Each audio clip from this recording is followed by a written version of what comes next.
Hi friends, வணக்கம். நம்ம இப்போ மண்டக்காட்டு பகவதி அம்மன் கோயிலில் பகவதி குருக்கள் அவங்கள இந்த கோயிலோட வரலாறை பற்றி சிறிது கேட்க வந்துருக்கோம். வணக்கம். வணக்கம் சார். நம்ம மண்டக்காட்டு அம்மன் கோயிலில் திருவிழா டைமில் 10வது நாள் வந்து மீன்கறி சாப்பாடு வைக்கிறாங்களா, அது என்ன பர்பஸ்க்காக வைக்கிறாங்கன்னு கொஞ்சம் தெளிவாக. அதாவது இங்கே வரக்கூடிய கேரளா மக்கள் வந்து பெண்களின் சபரிமலை அப்படிங்கிறது அம்பாளுக்கு ஒரு பெயர் உண்டு. கண்டிப்பாங்க. இருமுடி கட்டி தான் இந்த அம்பாளை தரிசிக்க வந்திருக்கிறாங்க. இப்ப நீங்க சபரிமலைக்கு போனீங்கன்னா ஆண்கள் இருமுடி கட்டி நெய் அடைச்சி கொண்டு போவீங்க. இது இந்த அம்பாளுக்கு கேரளா மக்கள் என்ன பண்ணிருக்கிறாங்கன்னா, அந்த அம்பாளுக்குள்ள தேங்காய், அரிசி, சர்க்கரை, அந்த பொங்கல் வழிபாடு செய்யக்கூடிய பதார்த்தங்களை எருமுடி கட்டி அம்பாளுக்கு கொண்டு வந்து இதை இங்க கோயிலை சுத்தி நிறைச்ச கொடுத்துட்டு போவாங்க.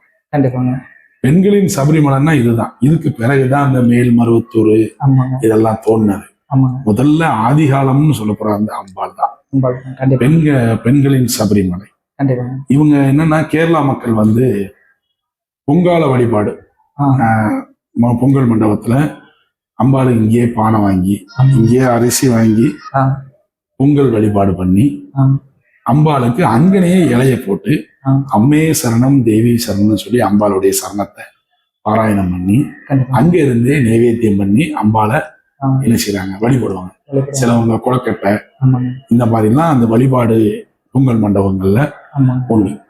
அந்த முன்பு ஒரு காலத்துல என்ன பண்ணிருக்கிறாங்கன்னா, அந்த அம்பாளுக்கு வந்து பல காலங்களுக்கு முன்பு அசைவங்கள் என்ன செஞ்சிருக்கிறாங்க, படைத்திருக்காங்க.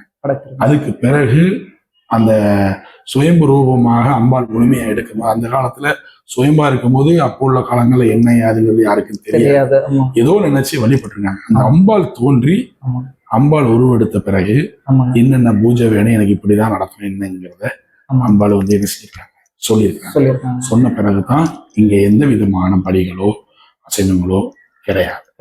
ஒரு வெட்டி மிரிப்பு கூட இங்க கிடையாது. அந்த தடியங்க வச்சு வெட்டி மிரிக்கிறது கூட கிடையாது. 10ஆம் திருவிழா அன்னைக்கு உடுக்கு அன்னைக்கு மட்டும் ஒரே ஒரு குருதி குமலங்கியா தடியங்கா வச்சு வெட்டி குருதி கொடுப்பாங்க. அது சுத்தி இருக்கக்கூடிய தேவாதைகளுக்கு அந்த திருவிழா பூர்த்தி ஆகுதுங்கிறதுக்காக அந்த ஒரு தடியங்கா பலிதான் இங்க உண்டே தவிர எந்த விதமான இதுவும் கிடையாது. இந்த கேரளா மக்கள் என்னன்னா, அந்த சாதத்தை பொங்கி கடல் பக்கத்துல மீன்கள் கிடைக்கும், இதெல்லாம் வாங்கி அவங்க இடத்துலயே வச்சு பொங்கி அங்கேயே இலை போட்டு அம்மே சரணம் தேவி சரணங்கிறத சரணத்தை சொல்லி அம்பாளுக்கு படைச்சதாக நினைச்சு அவங்க அங்க கும்பிட்டுட்டு போறது. இதுதான் ஐதீகம். அதனால அம்பாளுக்கு படையலுங்கிறது மீன்கறிங்கிறது எதுவும் கிடையாது. மற்றபடி வெடி வழிபாடு எல்லாம் பண்றாங்கல்ல, இப்ப நம்ம இதோட ஸ்டாப் பண்ணி நினைக்கிறேன். இதுக்கு அங்க உள்ள கோயில்ல அந்த வெடி வழிபாடு மேக்சிமம் இருக்கு. கண்டிப்பா இங்க வந்து கேரளாவுடைய ஆச்சாரம், இங்க கேரளாவுடைய ஆச்சாரம், கேரளாவுடைய பூஜைகள் தான் இங்க நடக்கு. அப்படிங்கும் போது வெடி வழிபாடுங்கிறது வந்து அதிகாலத்துல இருந்தே இருக்கு. இப்பதானே நமக்கு எல்லாம் தமிழ்நாட்டுக்குள்ள வந்து முன்னால வந்து கேரளா ஆச்சாரத்துல தானே இது இருந்தது. அதனால அந்த கேரளா ஆச்சாரப்படி மண்டைக்காட்டம்மனுக்கு இதுக்கு இங்க போனீங்கன்னா எங்கேயுமே வெடி வழிபாடு கிடையாது. மண்டைக்காட்டம்மனோட அதோட நிறுத்துது. அதனால இது வெளி வழிபாடுங்கிறது கேரளா ஆச்சாரம் தான். அந்த அதாவது என்ன, அது இஷ்ட வெளிங்கிறது எதுக்காகனா, இந்த குடும்பம் உங்களை பார்க்க வந்திருக்கு, உங்களை தரிசிக்க வந்திருக்கு, நீங்க அருள் புரியணும் அப்படிங்கிறதுக்காகத்தான் அந்த வழிபாடு செய்யக்கூடிய. சரிங்க, சரி, தேங்க்ஸ்ங்க. சிறப்பாக சொன்னீங்க கோயிலை பற்றி. நன்றி, வணக்கம். சரிங்க.